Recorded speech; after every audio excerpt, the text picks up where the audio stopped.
கொடியதன் உருவமை குலமிகு கரியது வடிகுடு தனதடி வழிபடும் அவரிடர் கடி கணபதி வர அருளில் மிகக்கூடிய வடிவினர் பகில் வழி வளம்புரை இறையே ஈசனே சிவகாமி நேசனே எனகின்ற தில்லைவாழ் நடராஜனுடைய திருவடி தாமரையை தொழுது திருப்பணி கணபதி திருவடி போற்றி திருப்பணி செய்ய அருள்வாய் போற்றி திருப்பணி கணபதி திருவடி போற்றி ஓம் நீலாஞ்சனம் சமாபாசம் ரவிபுத்திரம் யமாகிரசம் சாய மார்த்தாண்ட சம்போதம் தம் நமாமி சனீஸ்வரன் சுவாகா.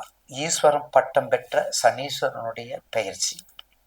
சனீஸ்வரன் என்றால் மக்கள் எல்லோருமே பயப்படுவோம், எல்லோருமே பயந்தவங்க தான்.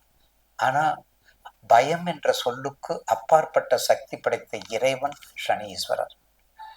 நவகிரகங்கள்ல சனீஸ்வரர் கொடுக்கக்கூடிய பல எண்ணற்ற நன்மைகள் வேற எந்த நவகிரகங்களும் எந்த கோள்களும் கொடுப்பதில்லை, வழங்குவதில்லை.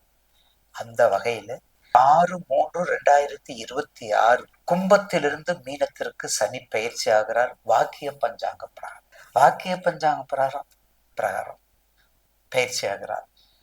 பொதுவா நேயர்கள் பக்திகள் சேனல் நிர்வாகத்திற்கு பாதம் பணிந்து வணங்கி என் கண்மணியாக திகழ்ந்து என்னை ஊக்குவித்து என்னை ஆக்கம் செய்த உயர்விக்கின்ற கண்மணியாக திகழ்ந்த நேயர் பெருமக்கள் பாதம் பணிந்து, இதுவரை நான் சொல்லுவதெல்லாம் பொதுவான விஷயங்கள் என்பதை தாங்கள் புரிந்து கொண்டு உங்களுடைய ஜாதகத்தை உங்களுடைய ஜனஜாத்தை எடுத்து வைத்து கொண்டு நாங்க சொல்றதை அதோட கம்பேர் பண்ணி உங்களுடைய தசா புத்தி, உங்களுடைய லக்கணம், உங்களுடைய பணம், உங்களுடைய வரவுகள், உங்களுக்கு என்னென்ன நன்மை தீமை எல்லாம் அனுசரித்து நீங்க பார்த்துக்கணும்.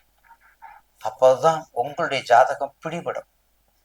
நாங்க சொல்றதை மட்டும் வச்சு உங்களுடைய ஜாதகத்தை பார்க்கக்கூடாது, உங்க ஜாதகத்தை வச்சு நாங்க சொல்லக்கூடாது என்பதை பணிவோடு மீண்டும் நேயர்களுக்கும் தெரிவிக்கின்றேன், பதிவு செய்கின்றேன்.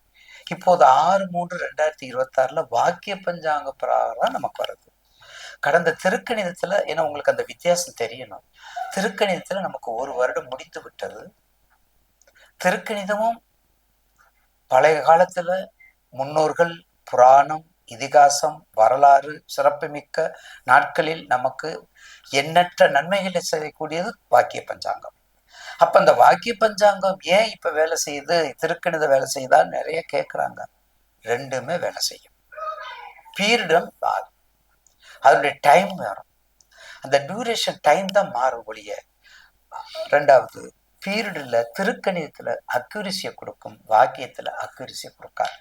இவ்வளவுதான் வாக்கியத்துக்கும் திருக்கணிதத்துக்கும் வித்தியாசம். ஒரு ஜனஜாதத்துல திருக்கணிதம் இருந்தாலும் வாக்கியம் இருந்தாலும் செவ்வாய் திசை கேது புத்தி, இல்ல ராகு திசையில சந்திர புத்தி, இந்த மாதிரி காலகட்டங்கள்ல வரும்போது அவங்களுக்கு அந்த பாதிப்பை கொடுத்து ஆகும், எந்த லக்கணமாக இருந்தாலும். இது அடிப்படை ரூல். இதை நீங்க நான் மாற்ற முடியாது, யாரும் மாற்ற முடியாது, பராசரரும் மாற்ற முடியாது, சகாதேவனும் மாற்ற முடியாது. அந்த வகையிலே இப்போ நேயர்கள் எதிர்பார்த்து கொண்டிருக்கின்றது வாக்கிய பஞ்சாங்கத்துல நமக்கு 12 ராசிக்குரிய பலனை பற்றி பார்ப்போம்.